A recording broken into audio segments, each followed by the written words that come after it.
जय सिया राम साथियों, Hanuman ji IAS classes में आपका स्वागत है। तो चलिए साथियों, आज की क्लास को हम लोग स्टार्ट करते हैं और आज हम लोग पढ़ेंगे पृथ्वी के इतिहास को। इस चैप्टर पे लगभग 2 क्लासें हो चुकी हैं, आज लगभग लास्ट क्लास होगी। तो पिछली क्लासों के यदि आप लोगों ने देखा है तो यह क्लास तो बहुत अच्छे से समझ में आएगा। यदि नहीं देखा है पिछली क्लासों को तो पहले उस क्लास को देख लीजिए, उसके बाद इस क्लास को जरूर देखिएगा, क्योंकि एक क्रम बना रहेगा ना तो बढ़िया से समझ में आएगा। ठीक, तो क्लास को शुरू किया जाए। पिछली क्लासों में साथियों मैंने बताया था आप लोगों को, पहली क्लास जो थी इस चैप्टर की उसमें मैंने अजीबी महाकल्प और जीवी महाकल्प के विषय में बताया था। दूसरी क्लास में मैंने पैलियोजोइक महाकल्प के बारे में बताया था।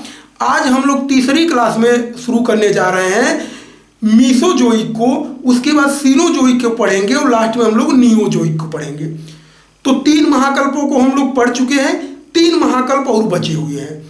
24 करोड़ 80 लाख वर्षों तक के इतिहास को हम लोग पढ़ चुके हैं।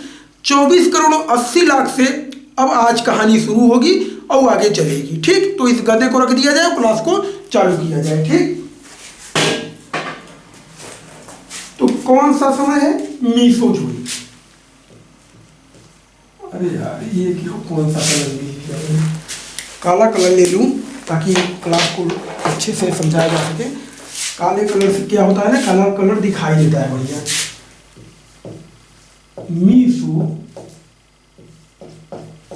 मीसोजोइक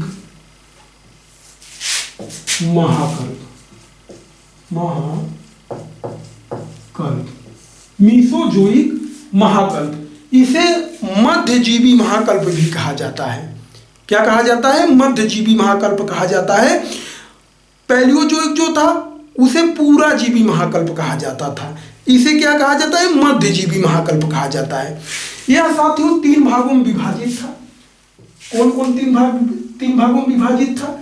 तो पहला है ट्रियासिक शक,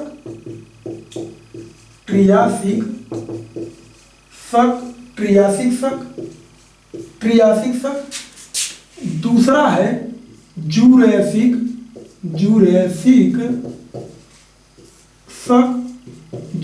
शक, और तीसरा है क्रीटेशियस शक।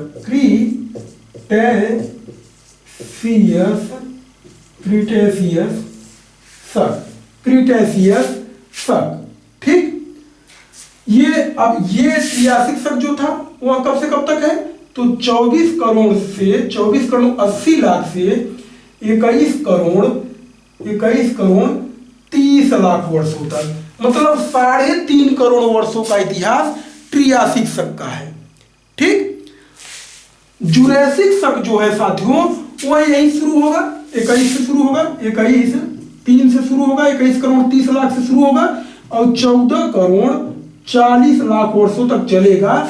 6 करोड़ 90 लाख का लगभग इतिहास इसका रहा है जुरासिक शक का। क्रीटेशियस शक जो है साथियों वह यही शुरू होगा, 14 करोड़ से शुरू होगा, 1440 से शुरू होगा और 6.5 करोड़ तक जाएगा, क्योंकि लास्ट मीसोजोइक 6.5 करोड़ पे समाप्त हो जाता है, तो वहां तक जाएगा। तो लगभग 7 करोड़ 90 लाख का इतिहास क्रीटेशियस का है। अब इसमें घटना क्या क्या घटी है ट्रियासिक शक में? तो ट्रियासिक शक, ये पहला वाला बता रहा हूं, ट्रियासिक शक, इसको रेंगने वाले जीवों का काल कहा जाता है। किसका? रेंगने वाले जीव। अब रेंगने वाले जीव इस समय आ गए, अब धीरे धीरे लोग आएंगे धरती पे। कब जीव आए, कब कौन जीव आया, अब यहीं से कहानी शुरू होगी। तो रेंगने वाले जीवों का इसे काल कहा जाता है। इसके अंतिम चरण में साथियों ये पहला पॉइंट क्या हो गया? रेंगने वाले जीवों का काल, रेंगने वाले जीवों का काल इसे कहा जाता है। इसके अंतिम चरण में, मतलब जब यह समाप्ति होने लगा, लगभग 21 के आसपास आ गया, 21 करोड़ के आसपास, तब इसके अंतिम चरण में उड़ने वाले सरीसृपों की उत्पत्ति हो गई, जिन्हें टीरोसारो कहा गया। कैसे सरीसृप? उड़ने वाले सरीसृपों की उत्पत्ति तो कार्बोनिफेरस में हो गया था, पैलियोजोइक के 5वें कल्प में। देखिए, अब सब दिमाग से उड़ रहा होगा, लेकिन मैं कनेक्ट करता चल रहा हूं ताकि समझिए। पैलियोजोइक 6 भागों में विभाजित था। कैम्ब्रियन शक से होते हुए कैम्ब्रियन, आर्डोबिशियन, सेलूरियन, डिबोनियन, कार्बोनिफेरस और पर्मियन। तो कार्बोनिफेरस शक जो था 5वां, उसी में सरीसृपों की उत्पत्ति हो गई थी। अब यहां उन्हीं सरीसृपों से उड़ने वाले सरीसृप बन जा रहे हैं, उड़ने वाले सरीसृपों की उत्पत्ति हो रही है। समझिए इस बात को। और उन उड़ने वाले सरीसृपों का नाम क्या है? टीरोसारो। उड़ने वाले सरीसृपों का क्या नाम है? टीरोसारो। उड़ने वाले सरीसृप है ये। सरीसृपों से ही साथियों इसी काल में अंडे देने वाले निम्न कोटि के स्तनियों का भी विकास हो गया, जन्म हो गया। सरीसृपों से ही निम्न कोटि के स्तनियों का जो अंडे देते थे, जिन्हें क्या कहा गया? प्रोटोथीरिया। जिन्हें क्या कहा गया? प्रोटोथीरिया। तो टीरोसारो उड़ने वाले सरीसृप हैं। प्रोटोथीरिया स्तनधारी हैं, जो अंडा देते हैं, निम्न कोटि के स्तनधारी हैं। बड़े स्तनधारी नहीं है, छोटे स्तनधारी हैं, निम्न कोटि के स्तनधारी हैं। ठीक, कैसे हैं? निम्न कोटि के स्तनधारी हैं। इसी समय में साथियों गोंडवाना लैंड का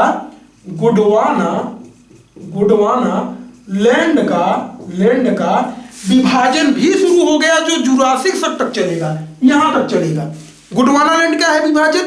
उसको हम लोग जब महाद्वीपीय विस्थापन को पढ़ेंगे तब वहां इसको समझेंगे। बस इतना समझिए कि जो महाद्वीपों को देख रहे हैं, ये 2 बड़े महाद्वीप, मतलब 2 बड़े भूभाग लॉरेंसिया और गोंडवाना लैंड में विभाजित हो रहे थे। उसको हम लोग पढ़ेंगे अगले आने वाले क्लासों में, बहुत जल्दी ही उसको कवर करूंगा मैं। यहां बस इतना समझ लीजिए ताकि उस क्लास को जब लिया जाए तो सारी चीजें समझ में आए। कब हुआ गोंडवाना लैंड का विभाजन शुरू? तो ये ट्रियासिक शक में हुआ। ठीक, इतनी चीजें आपको बिल्कुल ध्यान में रखनी है ट्रियासिक शक से।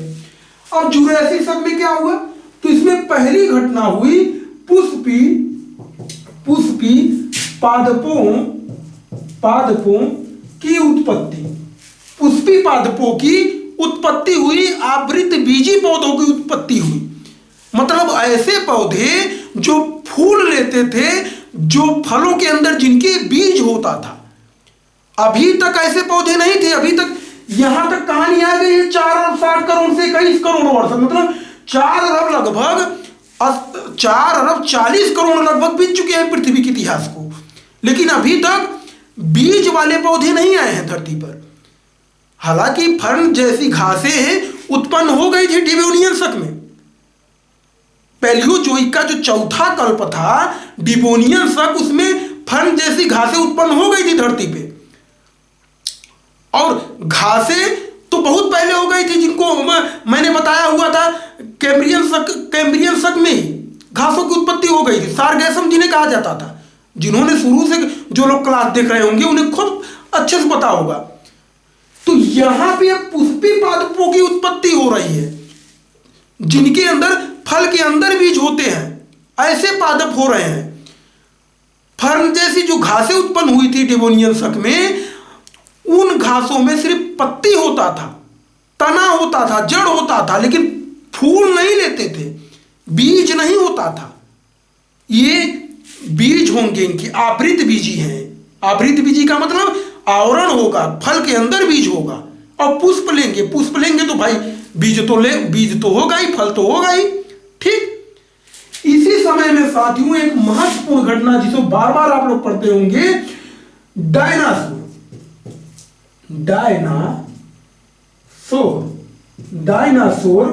की उत्पत्ति हुई। और डायनासोर का इसी कारण से सरीसृपों का काल भी कहा जाता है।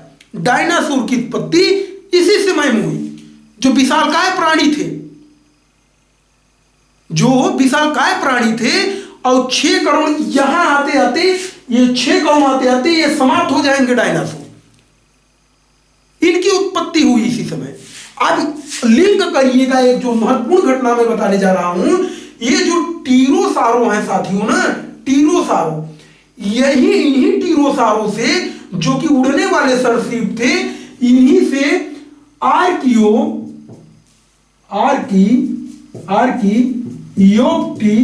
आर्कियोप्टेरिक्स। आर्कियोप्टेरिक्स बड़ा डिफिकल्ट नाम है भाई, लेकिन याद करिएगा इन्हीं टीरोसारों से उड़ने वाले, क्योंकि उड़ने वाले सरीसृप आ गए हैं, उड़ रहे हैं, इन्हीं से प्रथम पक्षी आर्कियोप्टेरिक्स की उत्पत्ति हो जा रही है। ये पहले पक्षी हैं, ये पक्षी है, सरीसृप नहीं है, ये पक्षी हैं, उड़ने वाले। पक्षी तो उड़ते ही हैं, तो उड़ने वाले टीरोसारो जो है सरीसृप, उन्हीं से इनकी उत्पत्ति हो रही है। पक्षी जगत भी आ रहा है, सब धीरे धीरे आएंगे ना। अभी कुत्ता बिल्ली आएंगे, हाथी घोड़ा आएंगे, सब आएंगे, सबको मैं लाने वाला हूं। ठीक, ये कहानी हुई। और ये जो प्रोटोथीरिया है, जो निम्न कोटि के स्तनधारी है, अंडे देने वाले, इनसे साथियों मेटाथीरिया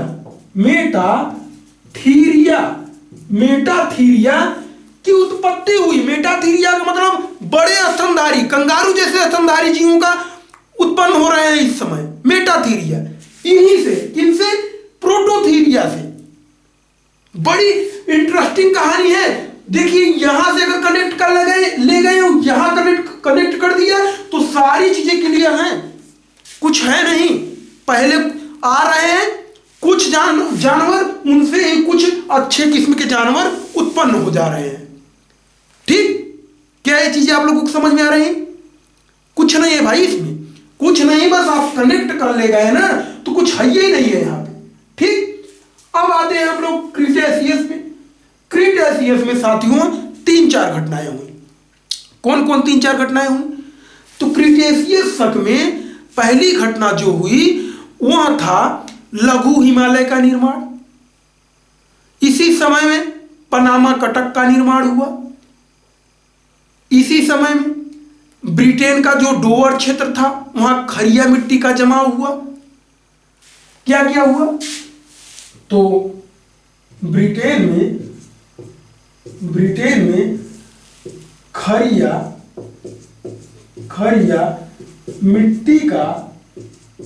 मिट्टी का जमाव हुआ। इसी समय में पनामा कटक की उत्पत्ति हुई। पनामा कटक की उत्पत्ति हुई। पनामा कटक क्या होता है आगे आने वाले क्लासों में देखेंगे। पनामा कटक की उत्पत्ति हुई। इसी समय में साथियों एक और महत्वपूर्ण घटना हुई, जो भारत का दक्षिणी पठारी भाग है, दक्षिणी पठारी भाग जो है भारत का, यहाँ लावा का जमाव शुरू हुआ और धीरे धीरे ठंडा होकर वहीं दक्षिणी पठारी भाग बना, भारत का दक्षिणी मैदान बना। ठीक, ये कहानी क्रीटेशियस शक में हुई। ये कहानी थी मीसोजोइक की। अब हम लोग देखेंगे साथियों सीनोजोइक को, उसके बाद नियोजोइक को। सीनोजोइक 5 भागों में बटा है, इसको मैं एक बार मिटा दूं। सीनोजोइक बड़ा ही डिफिकल्ट टॉपिक माना जाता है। इसको अच्छे विद्यार्थी छोड़कर भाग जाते हैं। और यकीन मानिए अगर इसको आपने पढ़ लिया ना, तो आप कोई भी विषय पढ़ेंगे ना, तो आपको सारी चीजें क्लियर समझ में आएगी। क्योंकि ये पृथ्वी का इतिहास है ना यार, पृथ्वी का इतिहास है। क्या क्या चीजें कब हुई है यह जानना बहुत ही जरूरी होता है। नहीं तो आप चाहे बायोलॉजी पढ़ेंगे, चाहे फिर फिजिक्स केमिस्ट्री पढ़ेंगे, चाहे इतिहास भूगोल पढ़ेंगे, कुछ भी आपको बहुत अच्छे से समझ में तो नहीं ही आएगा। और यदि यहाँ आप पढ़ लेंगे, बड़ा बोरिंग टॉपिक है यह मैं मान सकता हूँ, क्योंकि इसमें बड़े सन हैं और बहुत डिफिकल्ट नाम है, बड़े कठिन नाम है। इनको याद करना बड़ा मुश्किल होता है, लेकिन यार मेहनत तो करना पड़ेगा। यूपीएससी यदि निकालनी है आपको तो इतना मेहनत तो करना पड़ेगा। और उन टॉपिकों पर ज्यादा कमांड बनाइए जो लोग छोड़कर भाग जाते हैं। अगर आगे जाना है आपको तो उन टॉपिकों पर ज्यादा कमांड बनाइए और पकड़। ये कठिन शब्द जरूर है साथियों, लेकिन मेरा तो मानना है ना कि अगर कठिन शब्द आपको मिले ना, तो उसको 2-3 खंड में कर लीजिएगा। 2-3 खंड में यदि आपने कर लिया ना, तो कठिन शब्द रह ही नहीं जाएगा। ठीक, अब हम लोग देखेंगे सीनोजोइक। ये मीसोजोइक था, अब सीनोजोइक जो 5वां महाकल्प है। ठीक, क्या नाम है इसका? इसको भी मिटा दो।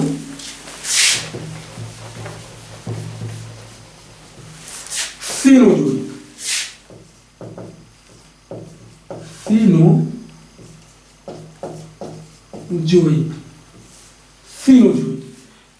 पांचजोइक महाकल्प, यह 5 भागों में विभाजित है। यह कितने भागों में विभाजित है? नामों का टेंशन मत लीजिएगा, नाम लास्ट जाते जाते सब दिमाग में मैं भर दूंगा आप लोगों को, ठीक। पहला के क्या है इसका? पैलियोसीन शक। पहला क्या है? पैलियोसीन शक, पैलियोसीन शक। दूसरा है पैलियोसीन, दूसरा है इयोसीन, इयोसीन शक लगाते चलिएगा सबके सामने। तीसरा है ओलिगोसीन,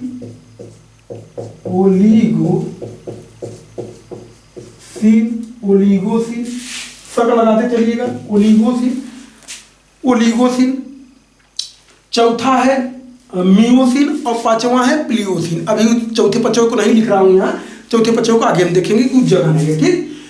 अब पैलियोसिन शक में क्या हुआ? पैलियोसिन शक 6.5 करोड़ पे मीसोजोइक खत्म हुआ था, तो ये पूरा सीनोजोइक है जो यह 6.5 करोड़ से शुरू होगा। तो 6.5 करोड़ से लेकर 5 करोड़ 49 लाख वर्षों का इसका इतिहास रहा है। कितना?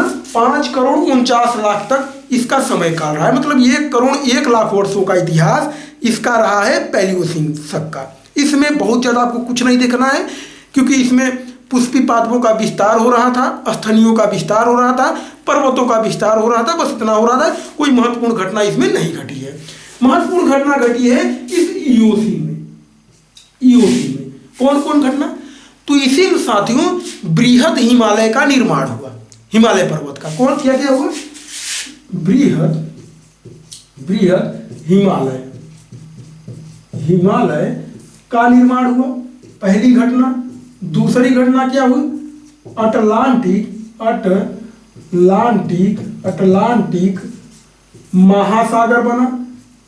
हिंद महासागर भी इसी समय बना।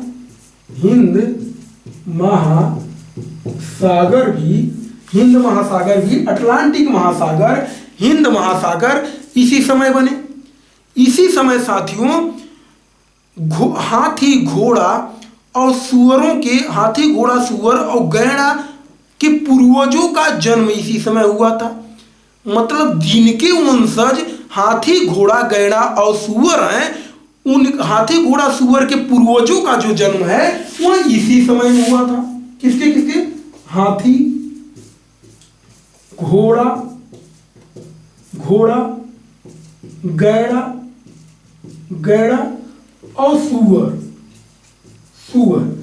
इनके पूर्वजों की उत्पत्ति इसी समय में हुई इयोसीन शक में।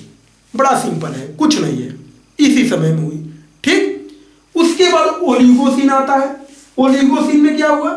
तो ओलिगोसीन में सबसे महत्वपूर्ण घटना जो है वहां साथियों, अब ओलिगोसीन आते आते बृहद हिमालय जो था वो पूर्णता की ओर था, पूरा हो चला था बृहद हिमालय, क्योंकि निर्माण यहां हो चुका है, तो ये आते आते यहां पूरा हो चला है, ठीक। यहां पे साथियों जो महत्वपूर्ण घटना घटी वहां था कुत्ता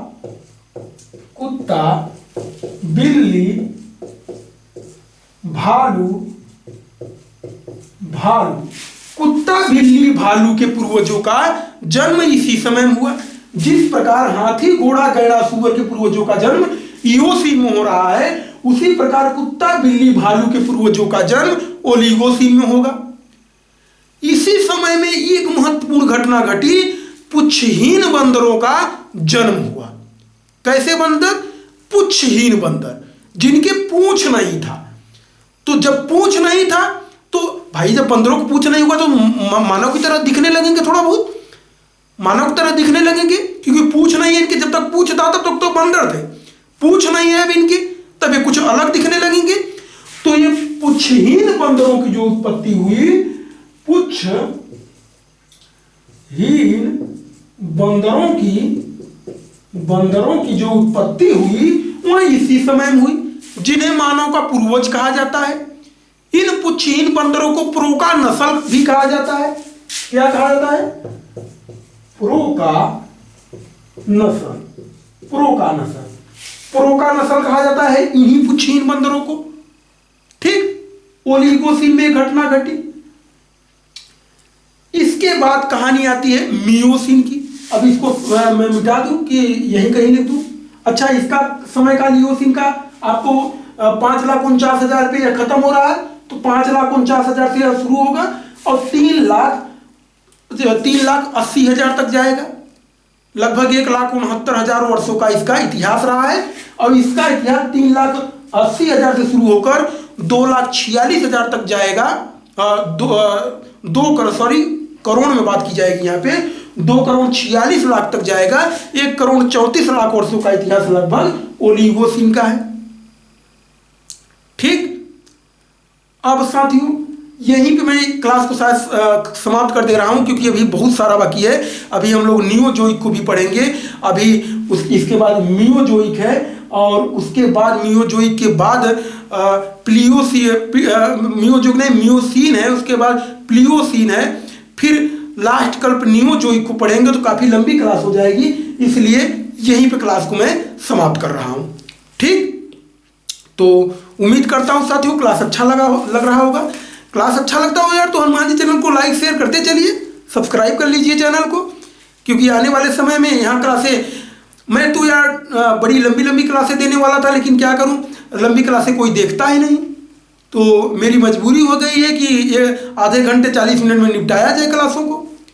ठीक, इसके 2 चरणों को, 2 शकों को हम लोग नेक्स्ट क्लास में भी देखेंगे। ठीक, तो इसके आगे हम लोग देखते हैं। ठीक साथियों, तो हम लोगों ने पढ़ लिया था इसके 3 कल्पों को, सिनोजोइक के 3 कल्पों को हम लोगों ने पढ़ा था, पैलियोसिन को, इयोसिन को, ओलिगोसिन को। आज चौथे कल्प को देख रहे हैं हम लोग। चौथा कल्प कौन सा है? तो मियोसिन है। मियोसिन शक कहिए या कल्प कहिए, दोनों एक ही बात है। मियोसिन शक। और 5वां क्या है, यहाँ मैं नंबर डाल दे रहा हूं ताकि क्लियर रहे। ये चौथा है, 3 पढ़ चुके हैं, चौथा है, 5वां है। 5वां क्या है? तो 5वां है प्लियोसिन।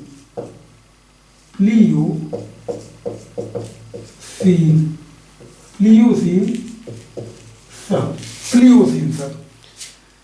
ये मियोसिन शक जो है यह 2,46,00,000 से 2,46,00,000 से कब तक है? तो 51 लाख वर्षों तक है। कहां तक? 51 लाख, यानी कि लगभग मान के चलिए 1,95,00,000 वर्षों का इतिहास मियोसिन का है और 51 लाख से 20 लाख वर्षों तक का इतिहास, 51 लाख से 20 लाख वर्षों तक प्लियोसिन शक का समय है। मतलब 31 लाख वर्षों का इतिहास प्लियोसिन का है। ठीक, मियोसिन में क्या घटना घटी? तो इसमें बृहद हिमालय जो बन रहा था वो पूर्ण हो गया। इसमें लघु हिमालय यानी कि मध्य हिमालय का निर्माण हुआ। इसमें जो सबसे महत्वपूर्ण घटना घटी साथियों, वह था जो प्रोका नस्ल थे, प्रोका नस्ल जो एक प्रकार के पुच्छहीन बंदर थे, इनका स्थानांतरण अफ्रीका से यूरोप और एशिया की तरफ हुआ। अब ये लोग घूमने टहलने लगे। इनका स्थानांतरण अफ्रीका में, क्योंकि पहले थे, अफ्रीका को मानव का प्राचीन स्थल माना जाता है, अफ्रीका महाद्वीप को, तो अफ्रीका से ये लोग यूरोप और एशिया की ओर बढ़े। किस समय में? मियोसिन में। ठीक, प्लियोसिन में क्या हुआ? ये यहां सिर्फ यही घटना आपको ध्यान देनी है। प्लियोसिन में साथियों जो प्लियोसिन शक है वह 51 लाख से 20 लाख वर्षों का इतिहास है। इसमें क्या हुआ? तो इसमें अरब सागर, काला सागर,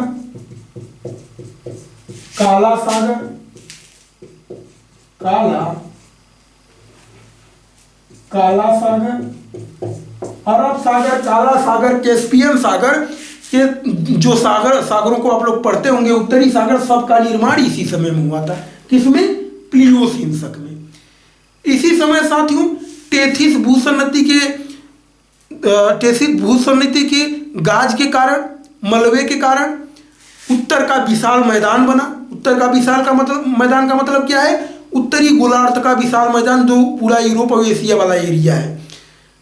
क्योंकि दक्षिणी गोलार्ध में क्या है? दक्षिणी गोलार्ध में तो टोटल ज्यादातर पानी है, लगभग शायद 81% पानी, 19% स्थल ही है।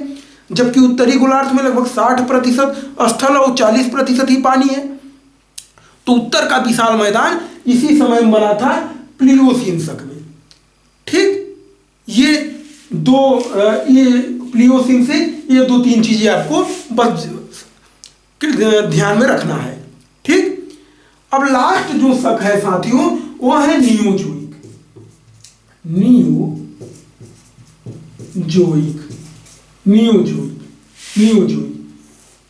ये कब से चलेगा? तो 20 लाख से शुरू होगा और अब तक चलेगा। अब तक यह भी 2 खंडों में विभाजित है। कौन कौन 2 खंड है इसके? तो पहला है साथियों प्लीस्टोसीन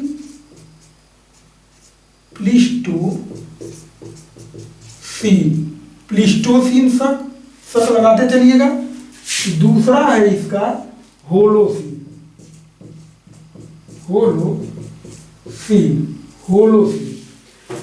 प्लीस्टोसीन जो है वह 20 लाख वर्षों से 11,000 वर्षों तक चलेगा। 20 लाख से 11,000 वर्षों तक चलेगा, मतलब 19,89,000 वर्षों का इतिहास रहा है इसका प्लीस्टोसीन का। और 11,000 से अब तक होलोसीन का समय रहा है। ठीक, होलोसीन का समय रहा है। प्लीस्टोसीन में साथियों क्या हुआ कि इस समय में उत्तरी अमेरिका में और यूरोप में बर्फ के चादर पड़े, मतलब बर्फ गिरे। बर्फ के चादर गिरे, बर्फ पड़े 4 चरणों में। चारों चरणों का नाम रखा गया है। कौन कौन नाम है भाई? तो इसको मैं मिटा दे रहा हूं ताकि नाम को अच्छे से लिखा जा सके। ठीक, इसको मैं मिटा दूं, उसके बाद नाम को अच्छे से लिखकर, बस अब कहानी बहुत थोड़ी सी रह गई है, थोड़ा इसको सुन लीजिएगा। बस 5 मिनट 10 मिनट की कहानी और है, इससे ज्यादा नहीं है। ठीक, तो ये प्लीस्टोसीन के बारे में मैं बता रहा हूँ। ठीक, प्लीस्टोसीन के बारे में बता रहा हूँ मैं, यहाँ इसको लिख दे रहा हूँ। प्लीस्टोसीन के बारे में बता रहा हूँ, ये वाला समय। प्लीस्टोसीन में 4 चरण में बर्फ गिरे उत्तरी अमेरिका में। कहाँ गिरे? उत्तरी अमेरिका में गिरे। कौन कौन, क्या नाम है इसके? तो पहला है साथियों नेब्रास्का।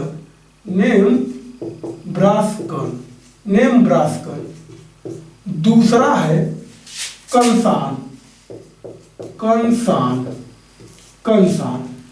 तीसरा है इलिनोइन।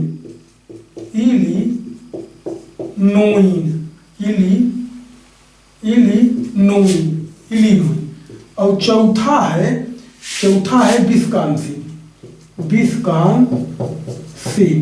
ये क्या नाम है? बड़े डिफिकल्ट नाम भाई। जैसे आप लोग 2 बरसातों के बीच में गर्मी और जाड़ा को देखते होंगे, तो गर्मी और जाड़ा बरसात नाम रख दिया गया है। एक समय को बरसात कह दिया गया है, बीच के नाम को गर्मी जाड़ा कह दिया गया है। तो उसी प्रकार 4 चरणों, जब उत्तरी अमेरिका में बर्फ गिरे तो बीच बीच में बर्फ नहीं गिरते थे। जब गिरता था तो उसका एक नाम रख दिया जाता था। तो ये 4 चरण में गिरे, 4 अलग अलग समय में गिरे, तो चारों के नाम रख दिए गए हैं। अब चारों के बीच में जब नहीं गिरा था उसका भी नाम रख दिया गया है। जब उसे अवांतर हिमयुग कहा गया है, मतलब कि इस समय बर्फ नहीं गिरे थे। और जब बर्फ नहीं गिरते थे उसी समय ये जो मानव के पूर्वज हैं, ये लोग हस्तांतरण एक महाद्वीप से दूसरे महाद्वीप की ओर करते थे, आवागमन करते थे। क्योंकि जब बर्फ गिरेगा तो कैसे करेंगे? बर्फ जब गिरेगा तो कैसे करेंगे? तो जब बर्फ नहीं गिरता था तब ये लोग करते थे। बर्फ 1 दिन 2 दिन की बात नहीं होती थी, महीनों महीने सालों नहीं गिरते थे कभी कभी। और जब गिरता था तो कई महीने लगातार गिरते भी थे। ठीक, तो ये जो नेब्रास्कन और कंसान के बीच में जो गैप हुआ, जब बर्फ गिरा तो उसे नेब्रास्कन कहा गया। लेकिन जब बर्फ नहीं गिरा और उसके बाद कुछ दिनों बाद बर्फ गिरा तो उसे कंसान कहा गया। तो इन दोनों के बीच में कुछ अवांतर हुआ, कुछ समय बर्फ नहीं गिरा, तो उस गैप वाले को भी नाम एक रख दिया गया है। उसका नाम है अपटोनियन। यहां मैं लिख दे रहा हूं अपटोनियन अवान्तर हिमयुग, हिमयुग, अपटोनियन अवान्तर हिमयुग कह दिया गया। इस बीच वाले समय को नेम्ब्रांस्कन और कंसान के बीच में जो जब बर्फ नहीं गिरा उस बीच वाले को नाम रख दिया गया। मतलब क्या हुआ कि अपटोनियन अवान्तर हिमयुग के बीच में लोग इधर से उधर हुए, मानव के पूर्वज। ठीक इसी प्रकार ये जो कंसान है वो इलिनोइन है, कंसान और इलिनोइन के बीच में भी गैप रहा होगा, बिल्कुल रहा होगा। तो इलिनोइन और कंसान के बीच में जो गैप था उसका नाम रख दिया गया। तो पहला हो गया, ये दूसरा हो गया, इसका नाम रख दिया गया यारमाउथ अवान्तर हिमयुग। वही आगे वाला यारमाउथ अवान्तर हिमयुग, जब कंसान और इलिनोइन के बीच में गैप बना, जब बादल नहीं गिरा उसका नाम पड़ गया। तो इसका मतलब है इलिनोइन और विस्कॉन्सिन के बीच में भी गैप रहा होगा, बिल्कुल गैप था। उसका नाम क्या पड़ गया? उसका नाम पड़ गया संगमन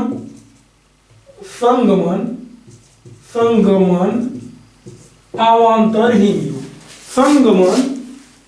संगमन अवान्तर हिमयुग, ये तीनों नाम है। जिस प्रकार ये चारों नाम है जब बर्फ गिर रहे हैं, तो जब बर्फ नहीं गिर रहे हैं इनके बीच में तो उनका भी एक नाम है, इनके तीनों नाम है।